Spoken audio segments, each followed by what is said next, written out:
Hello, my name is Liz.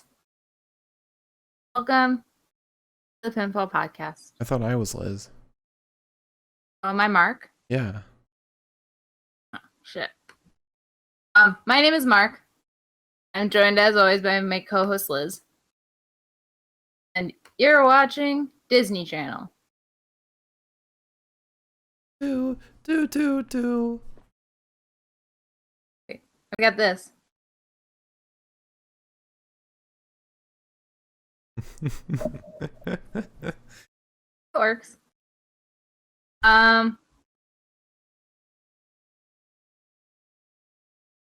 swallowed lemon juice wrong before we started this. Now my throat's like really fucked up. Yeah, I figured that's what you did after seeing your face and that grimace. Well, because sometimes instead of having like a vodka soda, I just like to have like what would I think essentially be like a lemon drop shot, except in cocktail form. But my throat is already raw from my migraine medication, and I swallowed it, and I was like,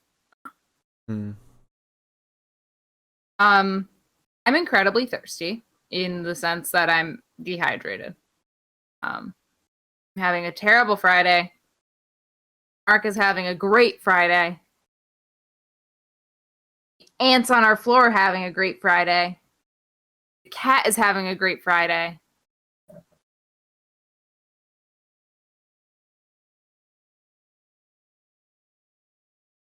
Am I doing well kicking off the show? No. Oh. You know who is having a great Friday? Cesaro. True. We Cesaro looked good. He looked good today. He did. But we also saw Jimmy in his first match in over a year. Jimmy. And we also have new women's tag team champions. In Natalya and Tamina. I know I'm PMSing, but like they got the titles and I almost cried. I was like, you know what they should name their tag team? This is so stupid. Natalya. are you happy with yourself? Yeah. Okay. As long as you're happy with yourself, that's what matters. Or Tamalia. Tamalia? Yeah.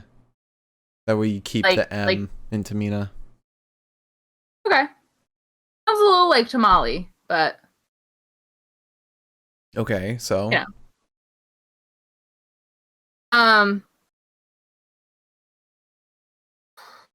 My brain isn't really here. Happy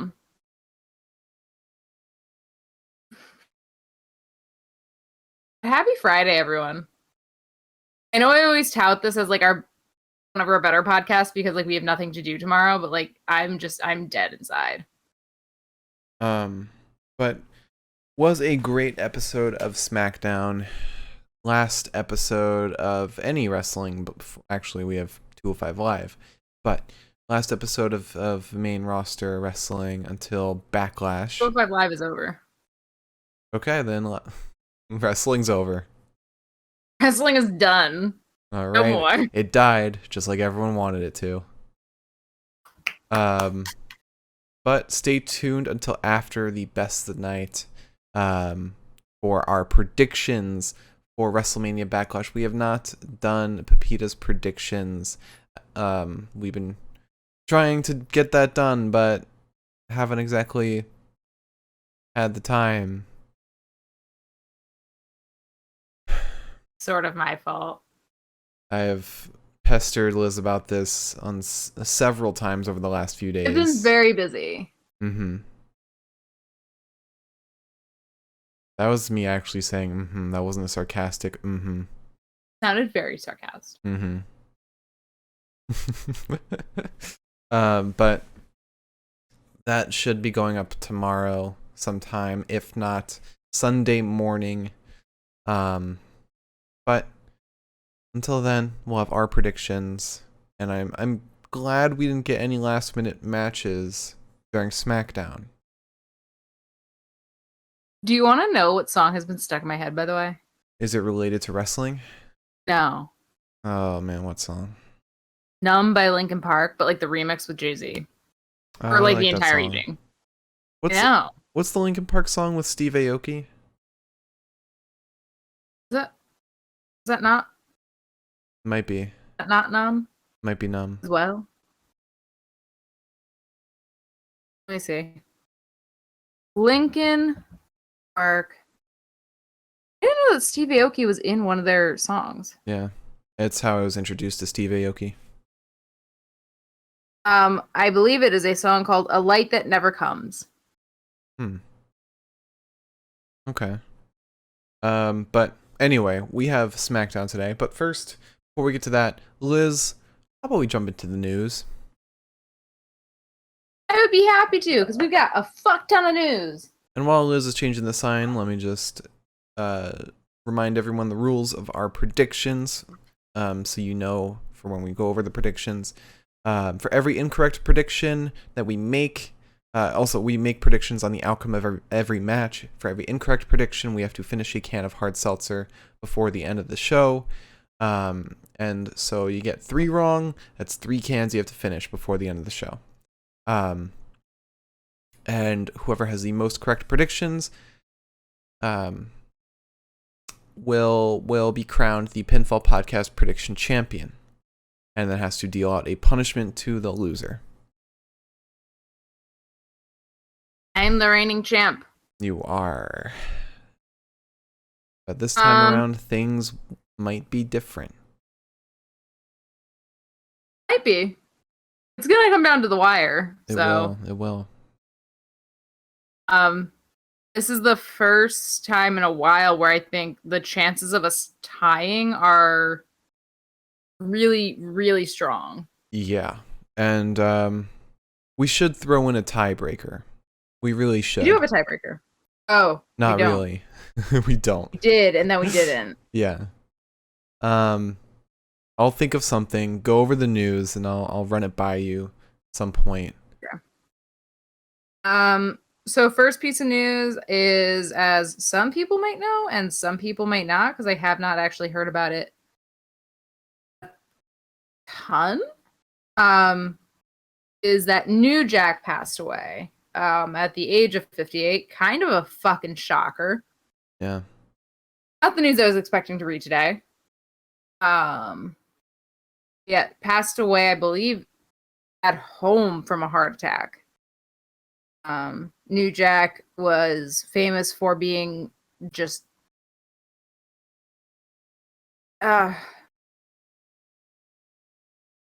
pretty insane. He never let go of his character, and because he was someone who very much understood the fundamentals of wrestling and knew that because he wasn't a ring general, he had to really up it with his character game and never leave kayfabe, so he became the violent wrestler. Yeah. New Jack was an extremely violent wrestler, but he is best known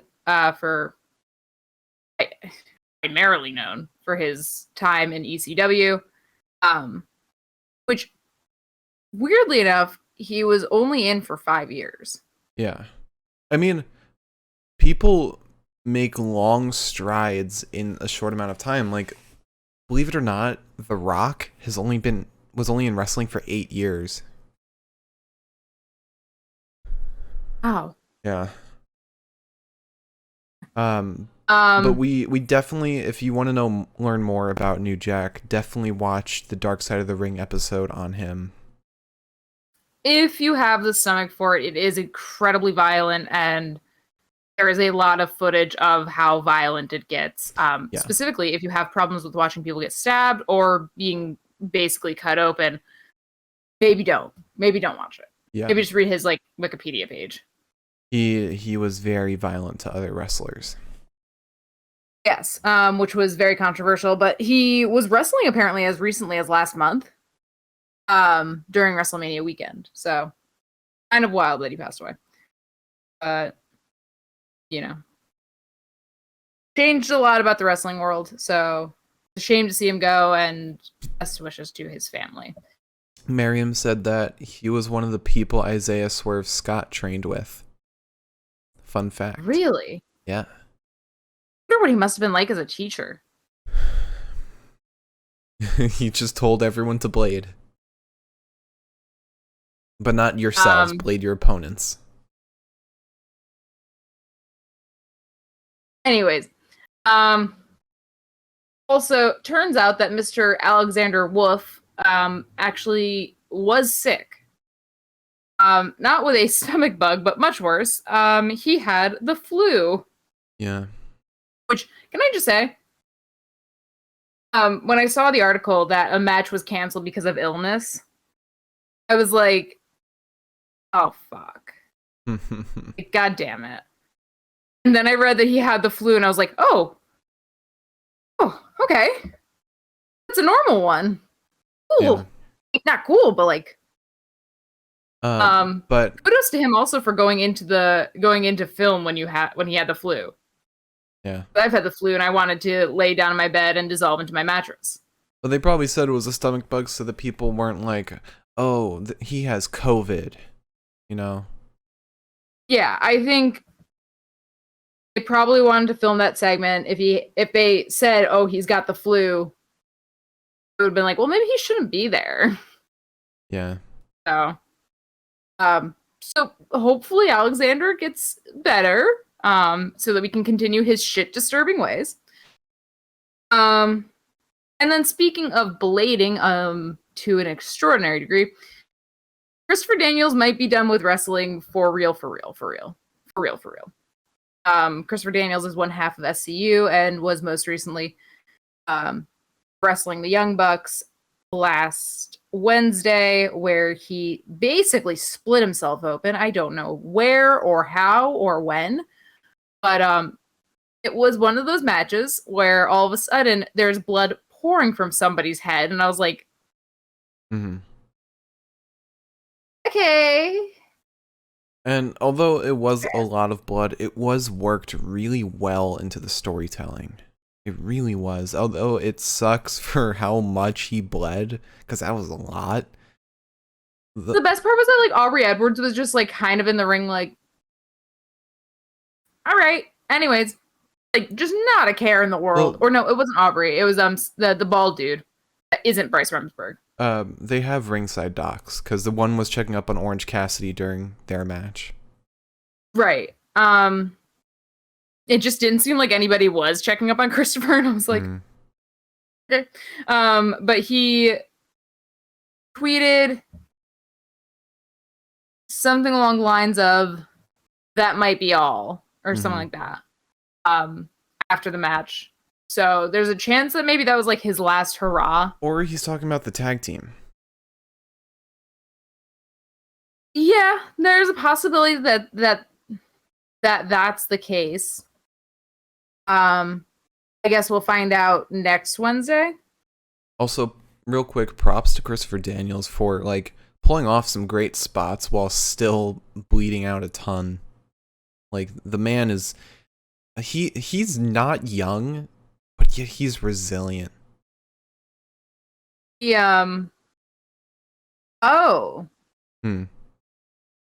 he posted a picture of himself after the fact. He's got a massive black eye. Oh, was that what that was? I saw that picture and I was like, oh, he's got eyeshadow on. Okay, it's cool. Handsome. It looks like he split his eyebrow open, judging by where the stitches are. Maybe. I feel like if he bladed, he wouldn't have posted that. Yeah, no, that's kind of what I'm thinking. Oh, man. I mean, if you're, as you can kind of feel, like your eyebrow, that's a really thin piece of skin that can split pretty easily if you smack it into something. It just seemed like a lot of blood to come out of an eyebrow wound. Yeah. In my opinion, but he looks fine otherwise in this picture, so yeah, glad he's okay. I guess that's what I'm supposed to believe. I mean, he had pools of blood under his head when he was just laying there. Well, when it happened, it was just pouring out of him, and I was like, okay. Yeah. Like, I looked away and suddenly I was like, again, at least like the Young Bucks match was like brutal enough in a sense that like I kind of could understand it, as opposed to like when Cody Rhodes like was fighting QT Marshall and like was suplexed or something and was suddenly just bleeding, and I was like, you could see the spot that happened with Christopher Daniels too, because he was kicked in the head and his head smacked into the corner post, and then he didn't bounce or anything. He didn't sell it. He literally, it smacked and he just stayed there. He just sat there still. I mean, if that's his last match, then you're going out on a wild note, buddy. Yeah, he's. I'm hoping he's not done. Amazing storytelling. I know that we're just basically having a AEW podcast right now, but incredible storytelling in that match. And it will all lead to Jon Moxley and Eddie Kingston getting the tag titles at Double or Nothing. Yeah. We've also been watching a lot of AEW, so that's probably why. However, let's get into some WWE news. Specifically, Zelena might be coming back. Apparently that it's been in the works for months now. It seems that she's going to be coming back to the main roster. Nobody really knows as whether it's a manager or a wrestler. She might be paired with Alistair. And then apparently the whole reason that like people saw her was she was walking into the Performance Center with Simone Johnson, who's Dwayne "The Rock" Johnson's daughter, which is also loaded and nobody is talking about. Well, her returning to WWE is just speculation, but if she does, oh man, is that a hit on her character? She basically just said, "Fuck unionizing. I just wanted more money." You know, honestly, I mean, maybe she worked something out. She wouldn't be the first. Maybe. But also, to be fair, like I would compromise my morals for more money, so. But I mean, exciting that Zelena Vega is possibly getting work somewhere, whether it's with WWE or not. And I just imagined, like, if we had Zelena Vega as Sister Abigail instead of Alexa Bliss.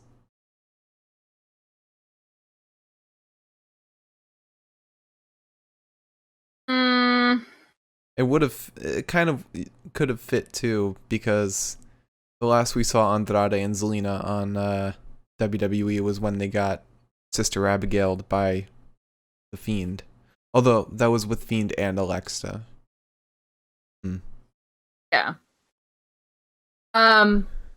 Speaking of Alistair, though, they might be moving him to Raw. They apparently want to freshen up Raw with some new talent, or just pushing different people. So they want to move Alistair to Raw, potentially, and they're also going to give Damien a pretty big push. They have so much talent on Raw that they just push to main event. Just have some of those people have stories. I mean, they've been doing it with Angel Garza and Drew Gulak.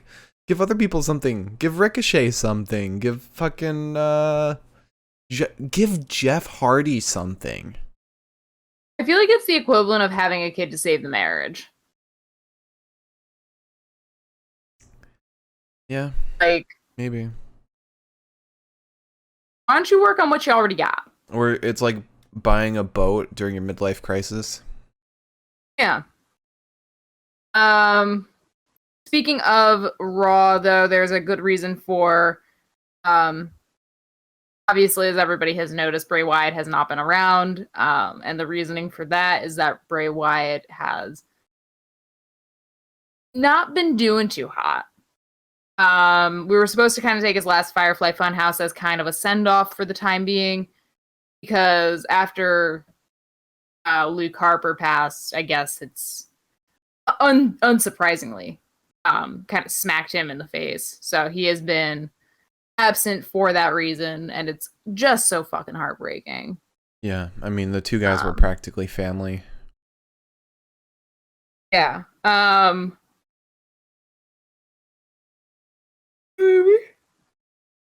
So yeah, apparently, um, he's kind of been backstage occasionally, but he's just, I guess, not in really a place to do any Probably, wrestling.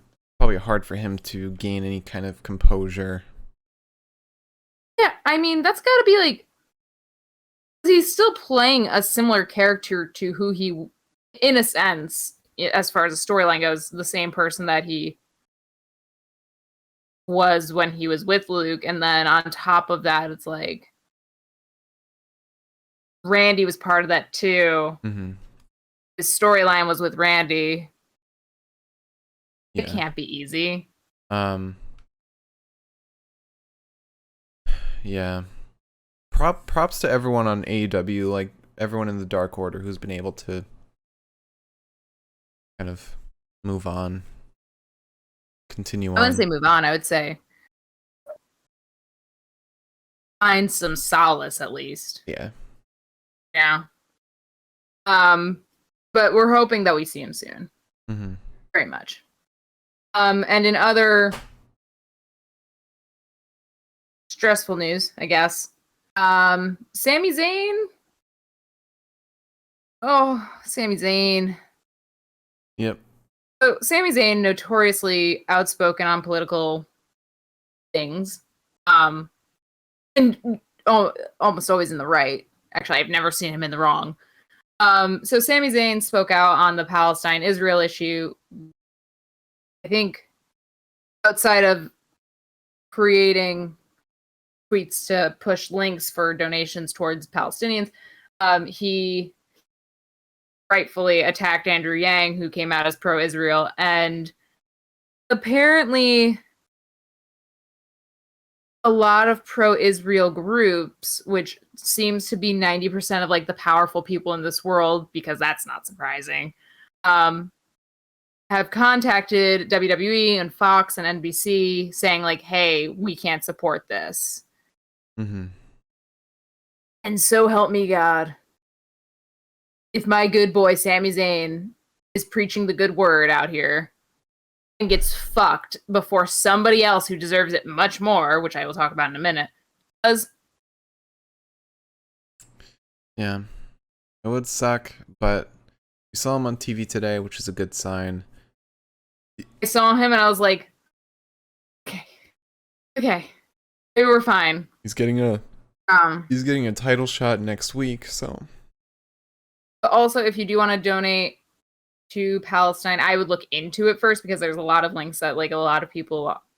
I've just heard that donating doesn't really do too much, and it's like a country against its people.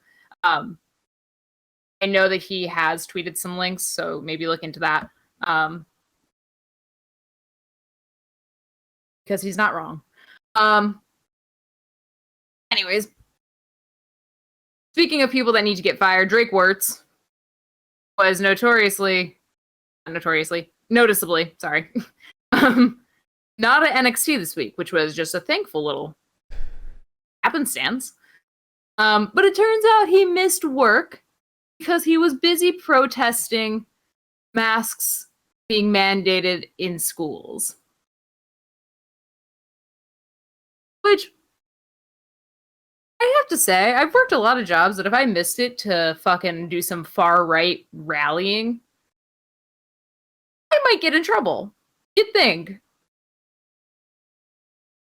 Also, I just thought of something, and I want to just mention real quick, going back to Sami Zayn. Like, there's... I know some people might draw comparisons to, like, what Sami's tweeting to what Jackson Riker tweeted. Kind of, they're both political, but Sami Zayn in no way is attaching WWE to the tweets. He's not using his gimmick in any way, or using his ring name at all in there. Meanwhile, Jackson Riker did. That's why it caused a big stir, because he basically attached WWE to those opinions. Sami is not. Sami is making those opinions his own, and kind of just separating them from the company as a whole. Yeah. And really, like, if you can't have if you have a platform, there's a way to use it and there's a way to not use it. And Jackson Riker and Drake Wirtz are both two people that are very specifically ways to not use it. There's yelling, and then there's aggressive yelling, and then there's enlightened yelling. Yeah. Both of which are happening. Yeah. Our final piece of news tonight, I believe, is quite simply that WWE just won't quit. So WWE said that they were going to return to touring with a kickoff being SummerSlam in August. And then AEW said, hey, we're kicking off touring in July. Mm-hmm. WWE said, well, fuck me. And now the WWE is saying that they are going to potentially start touring July 16th. You know what? That's competition. That's good. Bring crowds back to WWE. Fuck yeah. As long as it's safe, yes. Which I'm not going to come at either brand on that, but both have been pretty safe. I mean, I know Revolution was safe, and every episode of Dynamite has been socially distanced and everything.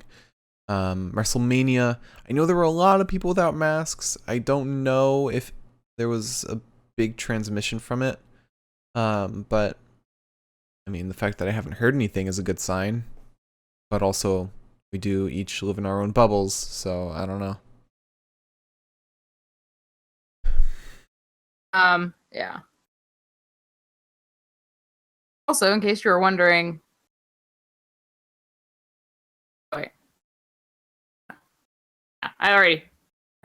Sorry, my brain is just all over the place. But with that said, that is our news. All right. News is over. Time for matches and promos. We have a great episode of Smackdown where actually every storyline looked really good. There wasn't there wasn't like a low point. I've got some fun vibes from tonight. Yeah, even like the tag team stuff was fun. I'd say the low point is probably Bayley and Bianca. I wouldn't even say that was a low point. Why is this being difficult? There we go. I just think that wasn't like one of the less electric points. Yeah, I mean we just a promo. We got like nothing really out of it. I kind of appreciate that I haven't had 41 different iterations of Bianca and Bayley. Yeah. It's kind of been more well balanced than Sasha and Bianca, and fucking Rhea and Asuka and Charlotte. But that's what happens when you have a 3-hour show to fill. All right. Remember last night during Impact when we tuned in, and the moment we tuned in, the guy was like, "Who wants to watch a 3-hour episode of wrestling?" And I was like, We asked Sling to start Impact from the beginning, and Sling said, I'll start you right where you want to fucking start. And I was like, okay. Sure. All right, so we started off with Jey Uso in the middle of the ring, which was a little weird. He said Jimmy disrespected Roman last week, so now we have to teach him a lesson. Roman then walks out. He said, there's a lot of booing. None of them are your brother. Talking to Jey. We'll get to him soon, but let's get to Cesaro first. I respect Cesaro. He's a top-tier talent. He says he's one of the best in the whole world. He said, I'm so much more than a wrestler, though. Cesaro can't fill all the roles that I fill, including Universal Champion, head of the table, main eventing so many WrestleManias. SmackDown doesn't want Cesaro in my place, and neither does Fox. Cesaro has had 0, or he asked Paul Heyman, how many world champion matches has Cesaro had? He said 0. And Roman asked, and how many have I had? Paul Heyman said, 39. Now, how many of those have you won, Roman? And is one of those the Royal Rumble where the World Championship was on the line? Where 29 other wrestlers were involved. So then Jimmy Uso then comes out. He says, all right, Roman, I'm out here. Let's wrap. All I can hear is the tribal chief running his mouth while my brother, Jay, is standing right by you, acting like his bitch. And meanwhile, Jimmy's wearing a tank top that says, nobody's bitch. Which, would love to buy that shirt. He said he doesn't know if Roman will make it past Cesaro. Jay then says, that's our cousin, the head of the table. Jimmy then says, I'm all about family. Roman says, I've done everything for the family, if you say you're about family. Jimmy repeats himself, saying that he doesn't think Roman can beat Cesaro. Roman says, you think you can fill my shoes? Jimmy says, no, but Jay and I can, as tag team champions. Roman said, that's not how it works. That's not your position. I am the Universal Champion.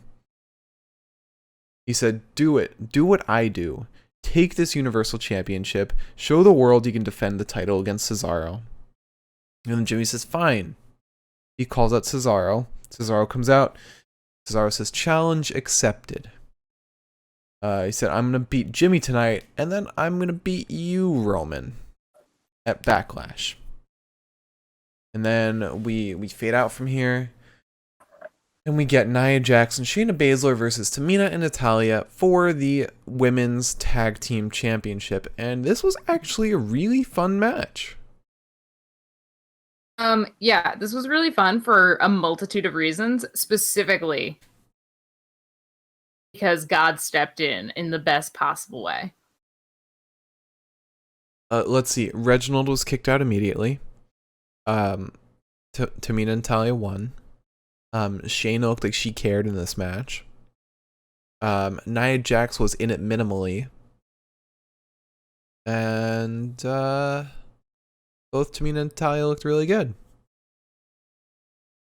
Yeah. You just get a son of a... And then also Pat McAfee on commentary. Yeah.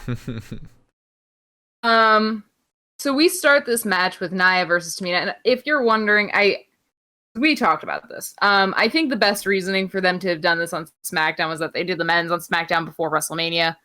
So I think it makes sense that they would do it this way. And plus, I think it's safe to say that the Mysterios are going to win, and you want the father-son duo to win the title on a pay-per-view.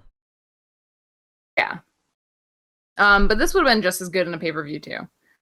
So we start with Nia versus Tamina. She slings Tamina into the corner after just pummeling the shit out of her. She gets Shayna in. Tamina fights free from the corner and sends Shayna into the Natty Tamina corner. Natty gets in. We get a basement dropkick to Shayna, and then Tamina gets back in with an assisted clothesline to Shayna, and then Natty gets back in. Natty catapults Shayna right into Tamina's shoulders, and Tamina drops her in a Samoa drop. Natty covers, but Fierce Reginald gets fucking up on the apron, distracts the ref, the fucking pin isn't counted, and Tamina does the Lord's work, gets him ejected. Naya comes out, starts fighting with Tamina. Samoan drops her ass right into the fucking barricade, which looked like it was probably hell on Naya's fucking neck. For the course. Natty then gets a knee under the jaw and a kick behind the neck. Naya gets in. She slams Natty into the ground. She hit checks her into the corner and gets Shayna back in. Shayna does a really pathetic elbow stomp, which wasn't really her fault. It was more of Natty's fault, if anything. Really sad. I missed the elbow stomp. Naya gets back in. Shayna sends Natty into Naya's arms and then knee strikes her. Shayna tries to stop Tamina from running in the ring after Naya takes the cover, but she gets lifted and then slammed into Naya. Tamina gets in, Shayna gets in. We get an attempted Kirifuda and then a big crossbody to Shayna from Tamina.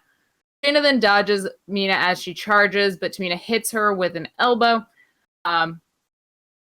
She kind of goes up on the buckles. Shayna looks like she's trying to break Tamina's ankle for a little bit until Tamina headbutts her for the release. Tamina then goes up top, gets a knee from Basler. Naya gets in. She meets Tamina up there. She wants the superplex, but Tamina refuses. She tries to block multiple times before headbutting Naya all the way to the ground. Shayna then tries to distract Tamina, but Natty stops her. German suplexes her into the barricade. Tries to stop Naya by holding Tamina onto the buckle or onto the ropes. She ends up getting Samoan dropped. Then Tamina hits the Superfly Splash onto a now prone Naya to win. And fucking Tamina and Natty are sobbing, and I'm sobbing, and it was fucking fantastic. Yeah. And apparently Sasha and Naomi were also sobbing. They said so on Twitter. Tamina has been in the WWE, I think, for 12 years and has not touched gold once. Wait, she wasn't SmackDown Women's champion? Oh. I know she's been in a lot of title matches. Hasn't touched it once. Huh. Alright, so very exciting stuff. If I'm yawning, it doesn't mean I'm tired. It means I'm literally trying to catch as much breath as possible. Because it is impossible If I'm to yawning, breathe. it's because I am tired. Oh. That's because my migraine medication made me sleepy. I took a nap. I've taken 2 naps today. I'm not in a good headspace, so I took 2 naps, and neither of them were refreshing by any means. After that, we had an interview with Paul Heyman.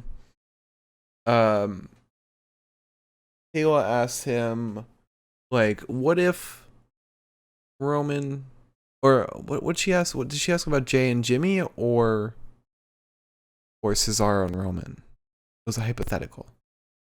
I think she asked about Jay and Jimmy being tag team champions. Like, well, how would that work with Roman being universal champion?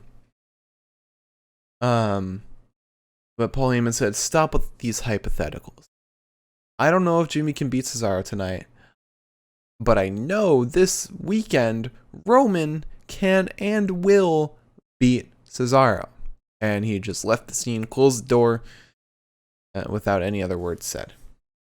We then, after that, had the Commander Aziz Medal of Honor ceremony.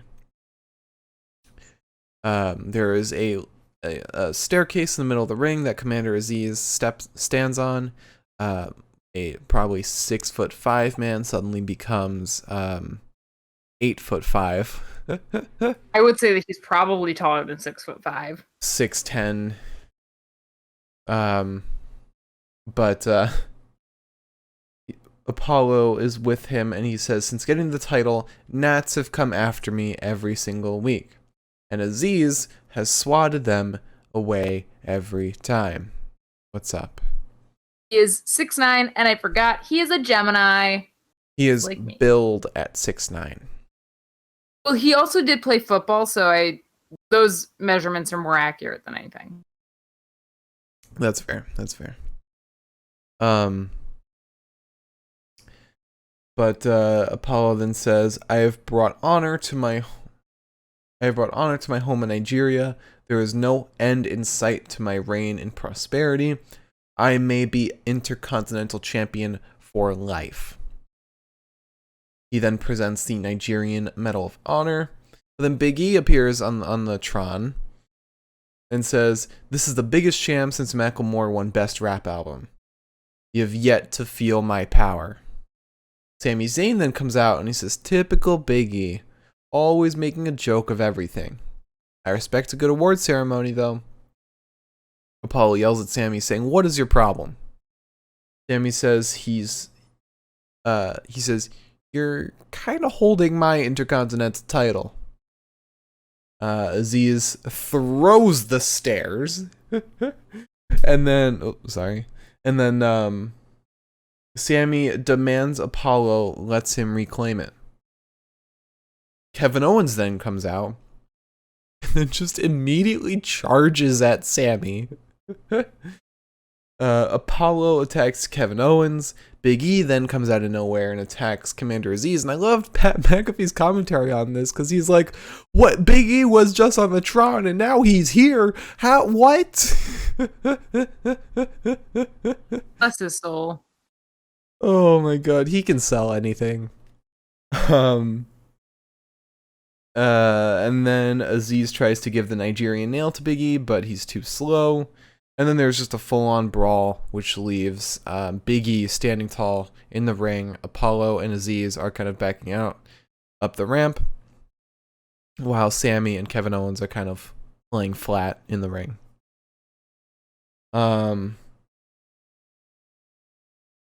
Then after that, we had Rey Mysterio versus Dolph Ziggler in a singles match, which was supposed to happen last week, but Dom stepped in, and now we actually get Rey versus Dolph. And this match was really fun. Dolph Ziggler with the sort of Lance Archer hair. He tries every week, and you know what? I respect it. He's anything but boring.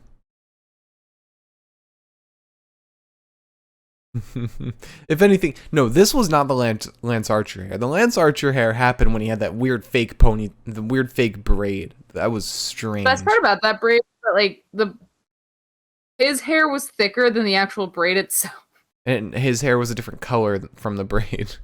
If I can give Lance Archer one compliment, which I can give Lance Archer like 40 compliments, I get that, is that his braid, I should have known, but I didn't. I didn't realize that the braid was partially not his hair. If I had thought about it critically, I would have known. Mm-hmm. It looks good. Like, it doesn't look fake. Mm-hmm. I also love him. Anyways, I'm glad you found someone else that's not Drew McIntyre. He's got more personality, and he's got the raspy little Jake the Snake. That man has smoked like too many cigarettes. Dude, Lance Archer though versus Miro. Oh my god, that's gonna be a banger of a match. But I heard this on another podcast. I want Miro to have a Bruno Sammartino run with that title. Give us like 4,000 days with that title. Did you know that Lance Archer's first competitor, guess who it was? Darby Allin. He debuted against Marco Stunt. Okay. Apparently, according to Lance Archer, he's a tough little man. Anywho, back to WWE, I guess. So we start the waist lock on Dolph, and then that transforms into a side headlock on Rey. We get a shoulder tackle to Rey after he breaks free. He's put into another side headlock, and then shoulder tackled yet again after breaking free. So Dolph tries for a suplex, but Rey gets out of it, sends Ziggler through the ropes, then sends his two little boots through the ropes to Ziggler, and then sends his whole body through the ropes with a penguin slide. We get back from commercial break, and Dolph somehow has taken control of the match. Rey fights back with some fists to the face of Dolph and goes for a springboard crossbody, but Dolph dodges him, making him fall sadly to the ground like a deflated little balloon. Dolph then gets like a really weird kneeling suplex, slamming Rey into the fucking canvas. We then get a back elbow to Rey as he bounces off the ropes. That also looked fucking nasty as shit, because like they called it an uppercut, but it looked like the elbow made contact, and it was just quick. And he followed all the way through, and I was like, So So Dolph then gets in. He's just stretching Ray in a modified bow and arrow. We get boots to the face of Dolph and then a back elbow. He goes up on the ropes and is grabbed by Dolph. But before Dolph can manage to do anything, Ray turns whatever move Dolph was about to execute into a DDT. Dolph then dodges Ray, sending him into the buckles, but Ray goes up and over the ropes, kind of surprising himself. He punches Dolph and then goes up top, but Dolph slugs Ray, slowing him down, tries to get the superplex, but Ray blocks by holding onto the top turnbuckle. He then sends Dolph down, hits him with a seated senton. We get a kick to the face of Dolph, and then Dolph tries for the... Ray tries for the 619. But Dolph dodges it, hits Ray with the Famouser. Get a drop kick to the knee of Dolph. Ray goes for the 619 again, but gets super kicked on his way in. Dolph then goes to power slam Ray, but Ray curls it down into an inside cradle to win. And then Robert Roode comes in, tries to attack Ray, and sweet down. Doing the most. Attacks his father, gets him out of there. Good match. Oh, yeah. Great match. Great selling from Dolph. Great wrestling from Ray. Some of the best wrestling we've seen from Ray in a long time. I hope I hope he can keep it up at Backlash.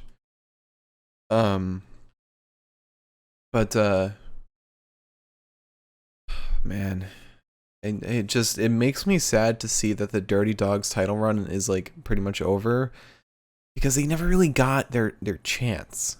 They never got their time in the spotlight. Yeah, and that's like it was a poorly booked run. Yeah, that tag team has like so much charisma too. Like you've got Robert Roode, who was like the powerhouse, and then you've got the mouthpiece in Dolph. But you never saw them. You never saw their shot. Shame. I know. But after that, we have an interview with Cesaro. He said he's dreamt about this moment for so long. Every time I'm down, I think I can. I'm not bred for this business like Roman, but I try to earn it. Jimmy needs to decide if he wants to be known as Jimmy Uso or Roman's cousin. I know at Backlash I can do it and beat Roman Reigns. And then we had an interview with Ray and Dom. They said we were so close to grabbing the titles. Dolph and Roode then walk in. Dolph says, Dom, you don't belong in this business. At Backlash, we're going to take Ray out for good. Then Dom says probably the dumbest line that I've ever heard from anyone in the WWE in a long time. He says, call me all the names you want, but at Backlash, you'll call me Baby Champ. That is such a dumb thing to say. Like, okay, Baby Champ. Like, that's just condescending. Like, they could call you that if you lose, Baby Champ.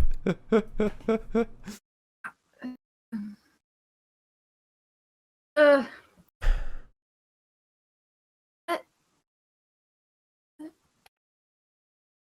don't know, man. Then after that, we have Bianca Belair and Michael Cole in the ring. Michael Cole said that Bianca, this will be her first title defense this Sunday. But Bianca says, you know what? Where is Bayley? And Bayley appears on the Tron. She said, I'm far, far away on satellite because this is 2021 and we've got the technology. Next time we'll be in the same ring together will be this Sunday at Backlash. Bianca says, you know what? I'm going to be honest with you. I know you do whatever it takes to win, but this Sunday, it's going to be the quickest victory ever. Oh, no, this is when she said, I'm going to be honest.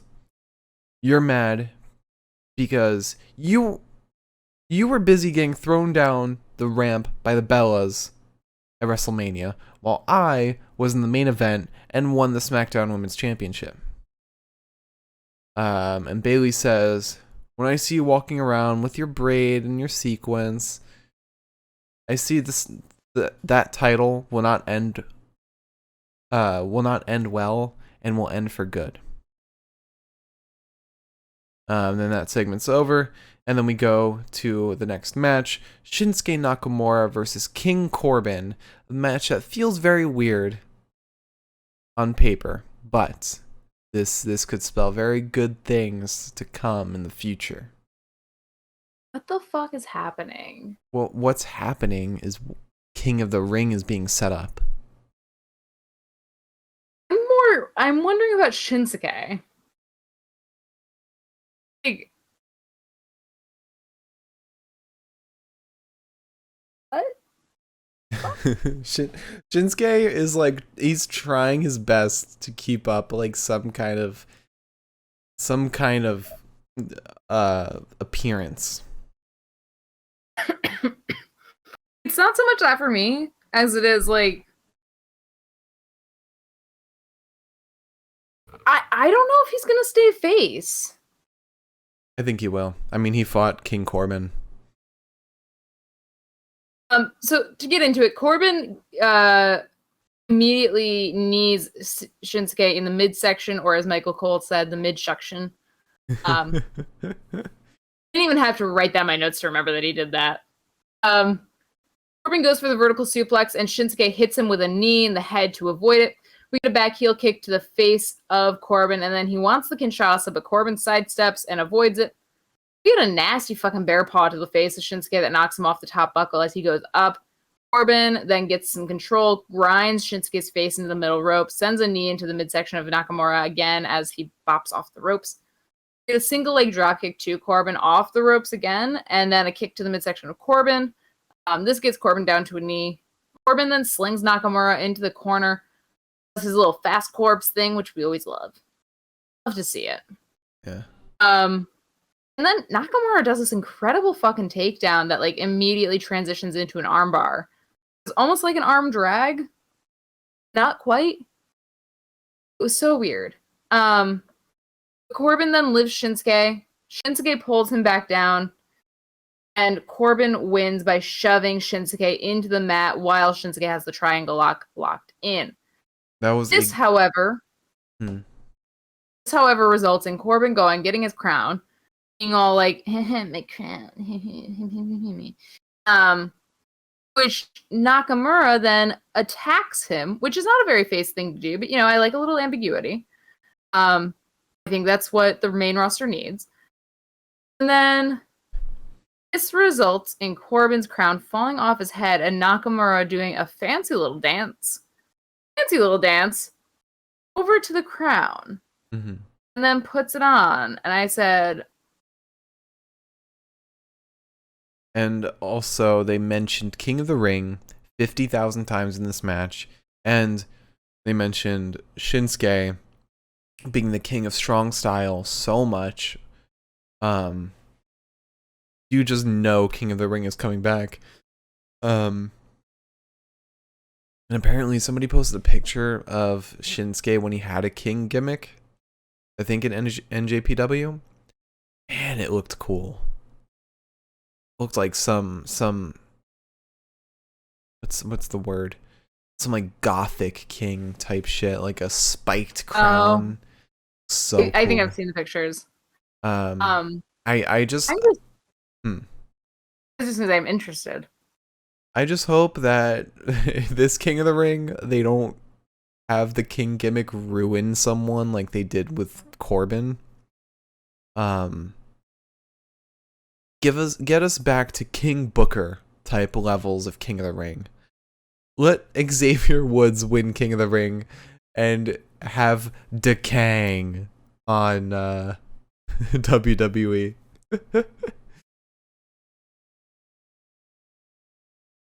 But after that match, we then have Adam Pearce and Sonya backstage talking. Apollo and Aziz walk in. Apollo yells about his ceremony being interrupted. And then Adam Pearce said he's trying to find out who Apollo's fighting next week for the championship. And Apollo's like, what, you're going to award these guys for interrupting? Sonya then suggests that Apollo just fights all of them. And Pearson says, you know what? I actually like that idea. And Apollo just yells, "Are you out of your minds?" and walks out. Really, well, Adam Pearson says something to Sonya, but I couldn't really pick it up. No idea what it was, but that was some. Yeah, I didn't. That was fun. I like that a lot. Then we get Shinsuke backstage with the crown on his head. He's just admiring himself in the mirror. Dude, he gave me like kind of Crazy King vibes, and I was like a little stressed, but like kind of into it. Mm-hmm. You know what? What if we get Cesaro as head of the table, and then Shinsuke as the king of the ring? You know, unbeatable, and then Sami Zayn is Intercontinental Champion. Did you see the picture? Because I think they're doing the 4-man thing next SmackDown. And Sami Zayn's render, just it's like one eye smaller than the other. That was such a good picture. All right, Mr. Rami. And then, so after that, we had another Alistair Black promo. And this time, I definitely saw the Far Cry vibes on him. Like, definitely. On Seed or something? Yeah, something like that. Mr. Seed. So he said, it can only be trial by fire. It can either cleanse or consume you. Father talked about the cruelties of life. He told me the lesson. And that goes into the lesson chapter. I was wronged. I'm a cruel man because you deemed it so. I was cut from steel while you were made from dirt. I was chosen. I saw greatness and I chose it. I could teach you this lesson, but I won't. You're a spectator. So I take back what I said last time we saw Alistair, which is I think 2 weeks ago, when I said he's talking about someone specific. It very much seems like he's talking to the audience. Yeah, that's kind of the vibe I got. Because we couldn't really figure out who the fuck he'd be talking to. And he did reference a feud that he had before leaving, but like I guess that was just Kevin Owens. Yeah, I guess so. Kevin Owens doesn't strike me as like the jock that only cared about prom, so. Yeah. The fact that it is just about the audience kind of disappoints me, because it's like you're just clearly buying time to debut him. Like, just do it as soon as you can, honestly. I don't know like what they're waiting for. Maybe they're waiting for someone to be freed up from a feud. Maybe Cesaro. They could just bring back enhancement talent. I would not want that for Alistair, because I feel like him and his character, him being right now such like a larger than life character, he definitely needs promos to start out before he has a match. Like, this is a good way to introduce him, but if it was directed towards somebody, or at least hinting that it was directed towards somebody, if there was like something to grasp onto, that would be great. But it definitely feels like we're waiting until somebody's out of a feud, until we see him, which begs the question: who could it be? Maybe Cesaro. Could be Kevin Owens. It would suck if it's Kevin Owens, because that's the last time we saw Alistair. We've been through that already. Yeah, I don't know. There's nobody that like he could feud with right now that would like maintain my excitement, I feel like. Yeah. Unless they have like Dolph and Rude break up, and then we get Robert Roode. Or Shinsuke. There is Shinsuke. Where is that? That would be Imagine that match. great. But Robert Roode would make sense because they did have a feud in NXT that I think some people say is like one of the best matches in NXT, if I'm remembering it correctly. If I'm remembering the participants correctly. But who knows? Who knows? Imagine Alistair Black and Damien Priest. If Alistair really does go to Raw, that would be a great feud. That would be mean. Ooh. Mm-hmm. Oh yeah. Oh yeah. All right. So after that promo, we then have the last promo of the night. We have an interview with Jimmy Uso. He says, "I always thought my first match back would be with Jay, tag teaming with him. I sat at home a whole year and just saw Jay do all the work for Roman, be his bitch. But Jay doesn't need Roman. Roman needs Jay, but Jay doesn't need Roman." Then he goes out, and we have Cesaro versus Jimmy Uso in the fourth banger of a match today. We've had 4 matches, and they were all bangers.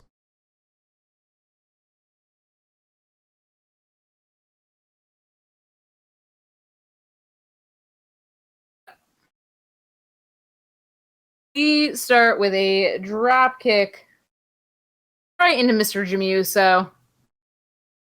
And Cesaro starts jaw jacking a bit, saying, welcome back, Us, multiple times. And I said, Cesaro, please. Speaking of, we got no Seth today. Yes, we did get no Seth. And Seth is also someone you could see fighting Alistair. It'll also be a good match. I wouldn't mind reigniting that feud. But I have a feeling... I had a feeling that they were gonna put Cesaro versus Seth at Backlash, but then they pushed it back. So now that Seth has, like, that match isn't happening at Backlash, Seth kind of has nothing to do right now.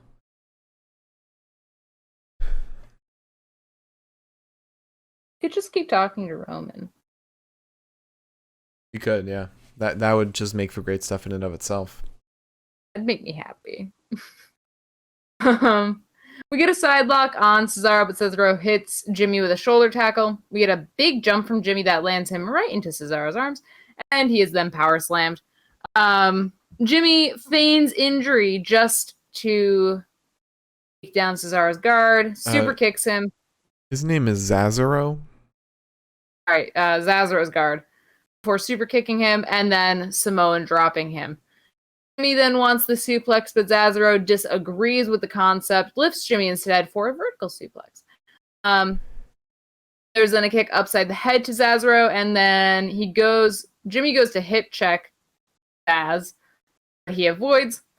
Again, uppercut to Jimmy. Jimmy sends Cesaro into the ring post face first by dodging him. Cesaro is then clotheslined from the ring. Jimmy flies out onto him and kind of looked like he injured himself a little bit, looked like he was willing himself to go on. And I said, Jimothy, I swear to God, if I have to go another year without you, I don't know what I'm going to do. Just saying. So, Cesaro uppercuts Jimmy in the corner, clotheslines him. Jimmy avoids the neutralizer and super kicks Cesaro in the stomach. Jimmy then goes up top and is uppercut by Cesaro, who meets him up top and hits him with a superplex. Cesaro then hits a blockbuster off the apron that they called a cannonball, but it looked more like a blockbuster, and I like blockbuster, so I'm going to call it that. And if you didn't see the match, you can imagine it was a blockbuster. You're welcome. We get an uppercut. Cesaro gets him back in the ring, and then Little Miss Roman Reigns fucking interferes. DQing the match. Jimmy's mad as hell. Fucking Cesaro attacks Jay as Jimmy is then harassed by Roman because Jimmy keeps saying, I could have done this, I didn't fucking need you. Jay's getting attacked. Well, Jimmy's getting harassed. Roman then goes to Jay's aid. Cesaro uppercuts Jay, kicks the piss out of Jimmy. Roman just says, I'm fucking out of here. This is like way too much for me. And then Cesaro gets the neutralizer off twice onto Jay. Yeah. What a great vibe. I then had a thought before the podcast started while my PC was blue screened that would fucking suck. It really would. So Daniel Bryan's banned from Smackdown, but he's not banned from pay-per-views, so he could show up at Backlash and cost Roman the match. I don't think so. Oh, you don't think that WWE would try and pull that swerve? You don't think so? The only reason I don't think so is because Daniel Bryan's not supposed to come back until SummerSlam. Not supposed to. But they would want to keep something like this under wraps. I don't know. Oh, I could see this happening. I could see them be like, oh my god, Daniel Bryan's back. And then Roman's like, what are you doing here? You're banned from here. And then Daniel Bryan's like, I was banned from SmackDown, not from Backlash. Oh my god. I'm gonna be so disappointed. If you want, you can make that the tiebreaker, though. Oh, we could. Okay. So I'll say Daniel Bryan will show up. That'll be my... This will only apply if we have a tie. Okay? This won't count against us otherwise. So... You can shake on that. Well, I'll type it in after the podcast is over, but... So... My prediction is that Daniel Bryan will show up during the match. Not specifics on what he's going to do, but just that he will show up. And you're predicting he won't? Correct? Okay. Alright. So. That's our episode. Cesaro stood tall. Spelled bad news for him. Based on WWE's pay-per-view formula. But we'll see. We'll see what happens. Alright. So, best of the night. I think it's time. But before we get to the best of the night, let's go over the top 10 of the Pinfall Podcast Power Rankings. We had a big shift today. A big shift. So, number 10, the NXT UK Champion, Walter, comes in. Number 9, we have one half of the NXT Tag Team Champions, Nash Carter. Number 8, the Scottish Warrior, one challenger to Bobby Lashley at Backlash, Drew McIntyre. Number 7, the former United States Champion, the original Bro, one half of RK Bro, Riddle. Number 6, the other half of the NXT Tag Team Champions, Wes Lee. Number 5, the current challenger to Roman Reigns, Cesaro. Number 4, one half of the tag team that just lost the title today, Shayna Basler. Number 3, the other half of that same tag team, Nia Jax. Number 2, the current WWE champion, Bobby Lashley. And lastly, number 1, head of the table, Universal Champion, Roman Reigns. And that's the top 10. I also want to mention, stay tuned till after the best of the night for our predictions for Backlash. And after our predictions, stay tuned for our Q&A. If you have a question for us, leave it in the chat. If you're watching on YouTube, put it in the comments and we'll answer it in the next podcast episode. All right, so without further ado, the best of the night tonight. It was pretty stacked tonight for Go Home episode. So we started off with Jey Uso talking about Jimmy, and then we had Jimmy and Roman and everyone come out. This was some pretty great stuff, but also like it was great for the Jimmy Roman reaction. That was the best part of it. When Roman dared Jimmy to step in his shoes and fill his positions. That was great. We really got a sense of Roman kind of like the kind of responsibilities on his shoulders and what this means to him. After that, we had interview with Paul Heyman that was cut very short. This was fine. We had Commander Aziz Medal of Honor ceremony. This was some great stuff. Sami making a case against the heel. Kevin Owens just immediately charging at Sami without any words. Biggie just being Biggie. Amazing stuff. Really, really great stuff there. Then we had Cesaro interview where he just says he's earning his way into the business. A great contrast to Roman. But not a whole lot of substance. Then we had the interview with the Mysterios. Fucking baby champ. My God. After that, we had Bianca Belair and Michael Cole, where Bayley appeared on the Tron. That was fine. I didn't love it. I didn't love this segment. Every time Bayley does like her laughing, it gives me anxiety. I love her. It gives me really bad anxiety when she just starts laughing. I'm like, oh my God, what are you gonna do right now? Are you personally? It gives me a comfort, and maybe it's just because you're a Virgo. What does that mean? It means that we're both Geminis, and therefore I get it.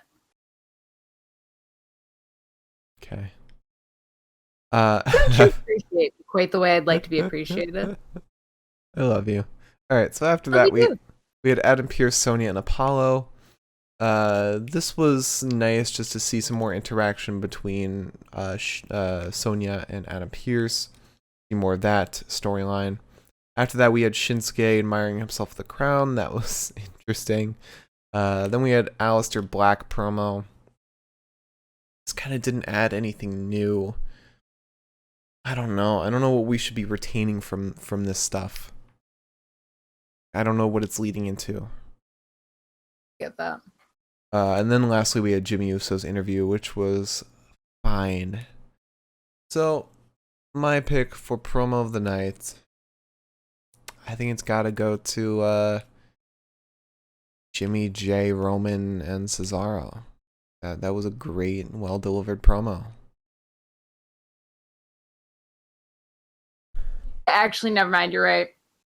Roman started yelling, and I said, "Yeah, because Jimmy's actually like the first one to actually like put up that resistance to him." There was Kevin Owens, but like Roman never like was frustrated by Kevin Owens or never was like angry with him.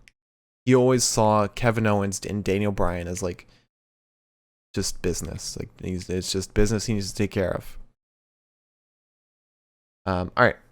So, Wrestler of the Night now. First up, we had Nia Jax and Shayna Basler versus Natalya and Tamina for the tag team titles. I'm going to go with Shayna. It was hard for me to pick here, but I think I'm going to go with Shayna.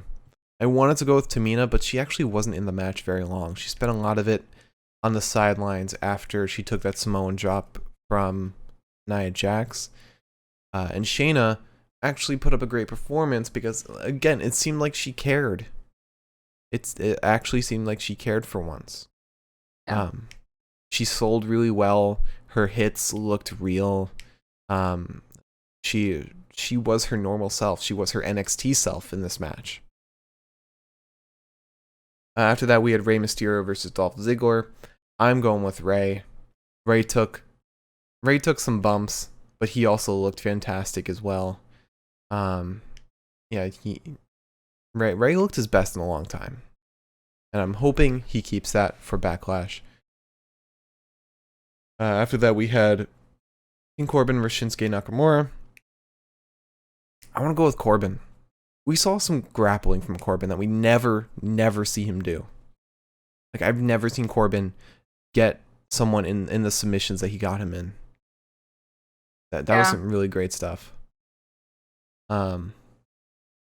Yeah, it was much less one note than he normally is. And then lastly, we had Cesaro versus Jimmy Uso.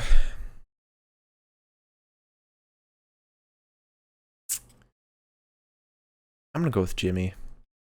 Jimmy looked amazing. Cesaro, I think the difference here is that Cesaro has a very high bar. We know what Cesaro is capable of, and he brings that every single week. And when Cesaro gives a performance like he did today, it's just an average Cesaro performance. You know, he's great. He is always great. Like Roman said, he's one of the best in the world. But seeing Jimmy wrestle for the first time today, in probably his like first singles match in a long time, he did an amazing job. He looked so good. He pulled off some really great spots. Really sold his knee being injured real well. That feigned injury too was great. I loved the storytelling that he brought to the match. Just incredible. So Wrestler of the Night, I have to go with Jimmy Uso. I will give it to Mr. Jimmy. I will, because he is back, and there was like no signs of ring rust on that man whatsoever. Oh yeah. Him and Xavier both came back with 0 ring rust. Alright, so match of the night. We started off Shayna Baszler, Nia Jax versus Natalya and Tamina. Great match. Really fun stuff. Everyone was pulling their weight. Anyone who wasn't in the match for very long. Reginald was kicked out immediately. The win for Natty and Tamina was fantastic. Really great stuff all around. Just a fun match for once in this division. And then we had Rey Mysterio versus Dolph Ziggler. Just straight up fun match. Really fun match between these two. Not a ton of storytelling, but still really fun. Then we had King Corbin versus Shinsuke. Basically a huge tease for King of the Ring. This was so fun. Any chance seeing Shinsuke wrestle is great. Love seeing Corbin wrestle when he wrestles a little differently, when he tries to shake it up a little bit. Great stuff. Really fantastic. And then lastly, we had Cesaro versus Jimmy Uso, which was so fun. This was a great match, but then the non-finish happened. Which just made I didn't care for that. It just made it yet another go home match. You could have had Cesaro win. You could have just had Cesaro win. Roman comes in to beat the shit out of him. And that's that. Just give him the win. I don't know what they're trying to do by saving Jimmy. I don't know. I think they might intend on Jimmy and Jay getting the tag team titles. So they wouldn't want Cesaro, the loser of Roman versus Cesaro, to beat Jimmy, thus putting him down a level below champion level. The plan is for Jimmy and Jay to probably take the titles off of Ray down. Makes sense. Yeah. Brother and son versus brother and brother. It works. It does. Maybe it'll actually be some nice storyline from the tag team division. Alright, so match of the night. I gotta go with Nia and Shayna versus Tamina and Natty. A great moment. Really great moment. I didn't think that you would. Why didn't you think I would? I don't know. I kind of forgot about the non-finish, honestly. Yeah, the non-finish soured it for me because there was no reason. So to run it back, our promo of the night, Jimmy Uso clashes heads with Roman Reigns. Wrestler of the night, Jimmy Uso. Match of the night, Nia Jax and Shayna Basler versus Natalya and Tamina. Really fantastic stuff. So, with all that said, again, leave your questions in the chat right now while we're talking about the predictions for our Q&A afterwards, so we have them in the chat to look at.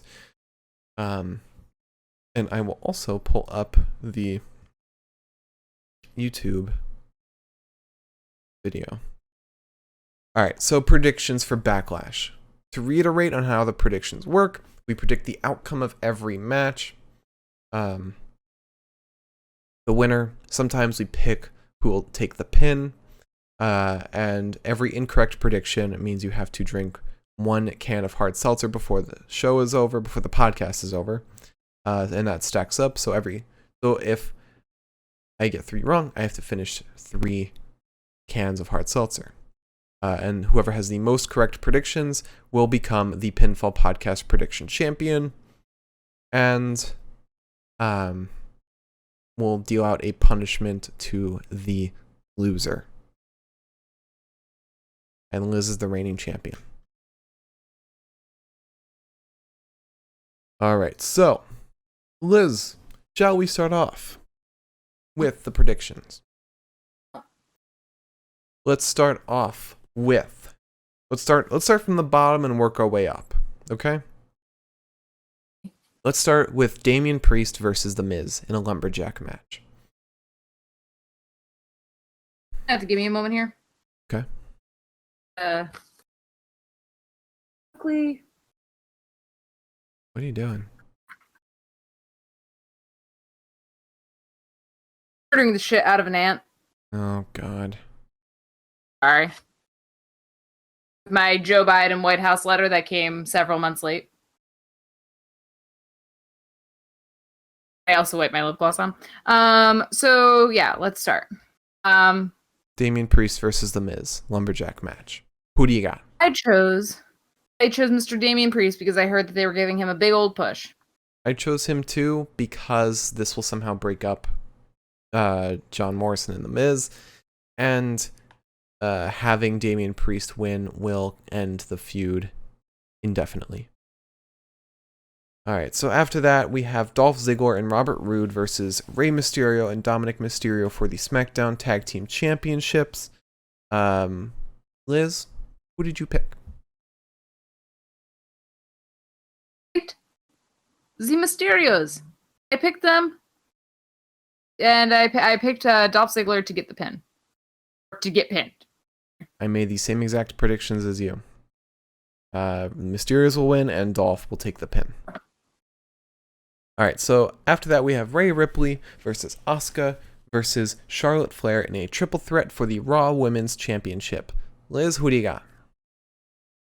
I have Charlotte Flair with Asuka getting pinned.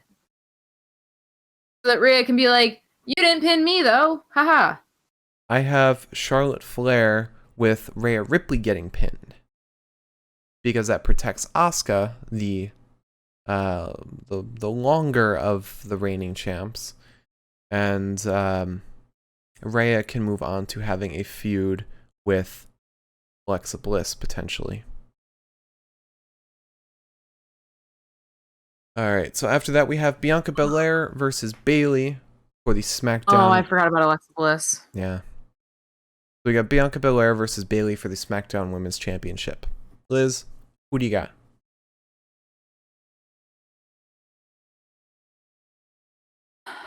I have Bianca Belair. I have Bianca Belair as well. Good. Alright, so after that we have Roman Reigns versus Cesaro for the Universal Championship. Who do you have? I have Roman Reigns. As do I. And then, lastly, Bobby Lashley versus Drew McIntyre versus Braun Strowman in a triple threat for the WWE Championship. Liz. Bobby Lashley winning, and I have Drew McIntyre taking the pin to shut his fucking mouth. I have Bobby Lashley winning and Braun Strowman taking the pin because that's why Braun Strowman was thrown into the match in the first place. So that he could eat the pin, probably take a break for a while. Drew can still look powerful as hell because he's still Vince McMahon's baby. And then we have our tiebreaker, which will only apply if we have a tie, and that is whether or not Daniel Bryan will show up during the Universal... will show up at the pay-per-view. At the pay-per-view. Whether or not it's during the match. Alright? So those are our predictions for WrestleMania Backlash this Sunday. Please tune into that. I don't know what time it would be. Probably like 10:15. I don't know when pay-per-views normally end. You should get like a King Corbin like foam looking ass crown. Yeah. The winner. Maybe we'll find that at a thrift store tomorrow. Looking crown. I mean, to be fair, I do have a tiara. Oh yeah, you've got a tiara. It would work better in your hair than mine because your hair is short. Mine gets tangled in it. Yeah. All right. So, Q&A. You want to answer some questions? You have questions?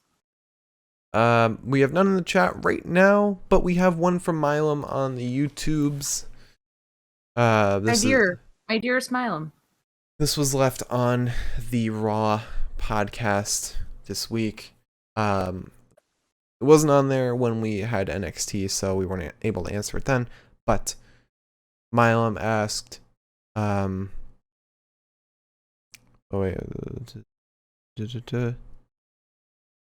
okay, if you could pick only one person, I have to expand this. This is kind of cut off. If I had to pick only one person, I'd pick Pepita. Okay. If you could pick only one person on Raw or SmackDown right now who aren't getting pushed to get the rocket strapped to them, who are you picking? Raw or SmackDown?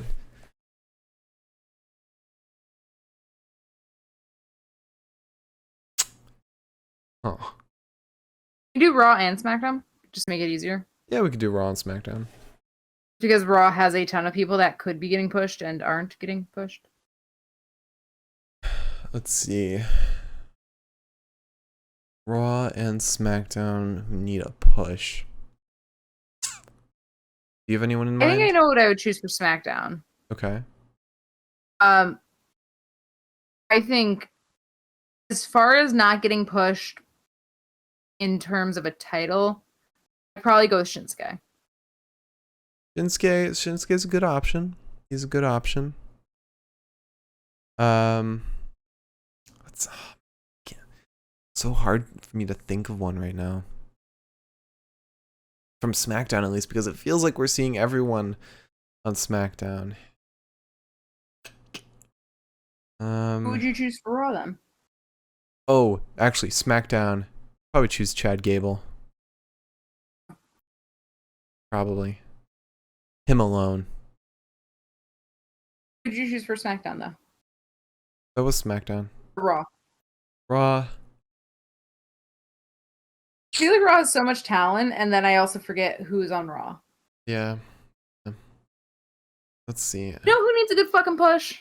Me, Drew Gulak doing some shit. When I think of getting the rocket strapped to them, I think taking on the champion, and I'm just thinking who would make a really good challenger for like Bobby Lashley. Just like a good technical wrestler, so I think I would have to go with Gulak. Gulak's a good choice. But as far taking on Lashley, we already had Shelton and Cedric each take on Bobby.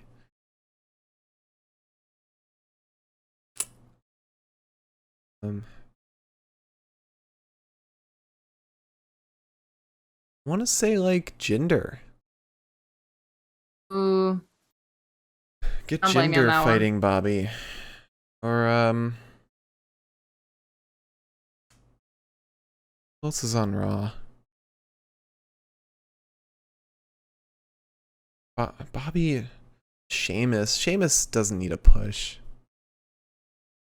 You got a title, so. Jinder might also not need a push.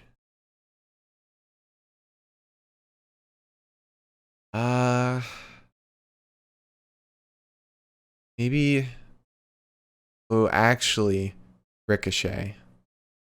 Ricochet and Bobby, because they had a feud in the past. MVP and Bobby took all of Ricochet's friends from him.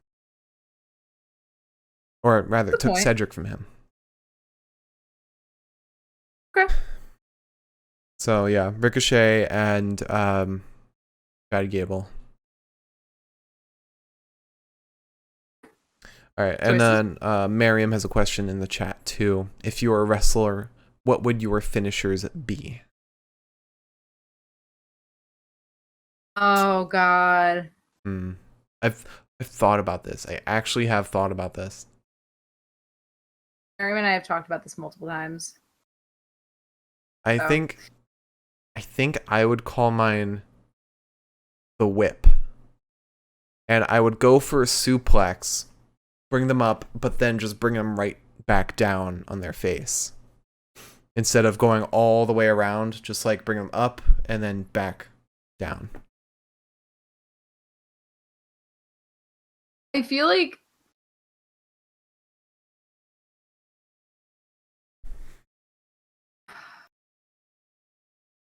I don't know. Because I've had a lot of ideas and now I forget 90% of them because I'm on the spot. I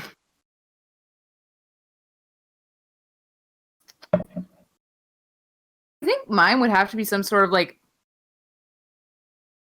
I don't know. I don't know how to like think of like a new one. But either essentially countering a move into DDT, because I do love a good DDT. Okay. Or just like a good submission hold. Like, let me choke somebody out with my legs. Okay. I think that would be good for me as a person. You mentioning DDT gave me a different idea for my finisher. It's called package DDT. Hook my arm around their head, around their neck, pick up one of their legs, and then just bring them down into like a DDT pile driver kind of combo. Ooh, dangerous. I love it. I like that. Like I've imagined it a lot. More often than is healthy. Cathartic. But, like, also, because like one thing I would love is like you're about to get power bombed, but you turn it into a bulldog. Like your legs would already be up here, so you get them out, just down. Or face buster. I don't really know. I think it's a face buster. It's a bulldog. I only know which one's which sometimes. That would require a lot of maneuvering. Yeah, and I would like to be able to do a lot of maneuvering, Marcus. Do you think I'm not going to be capable of that in my imaginary wrestling world? No, I think you're very capable of that in your imaginary wrestling world. Okay. All right, so that seems to be all the questions that we have. Liz, would you like to close out the show? Good. If you joined us tonight, thank you so much for joining us. We appreciate it. We love when you join us. And if you didn't join us tonight, but you joined us in the future, thanks for joining us. We love it when you join us. I will not be here for next week's SmackDown, but I will be here for next week's episode of Raw. I'll be here for next week's episode of another show, NXT. Okay. Wow. Maybe we'll see Velveteen Dream on Raw. Actually, fun fact, there is no real plans for that to happen. No one knows why he was backstage. Apparently it was for a backstage segment, but that was it. Interesting. Which means we might be getting closer and closer to us not watching Raw anymore. All right. So, thank you all for watching. Hope you enjoyed. Our YouTube, where you can watch all of our past episodes, is the Pinfall Podcast.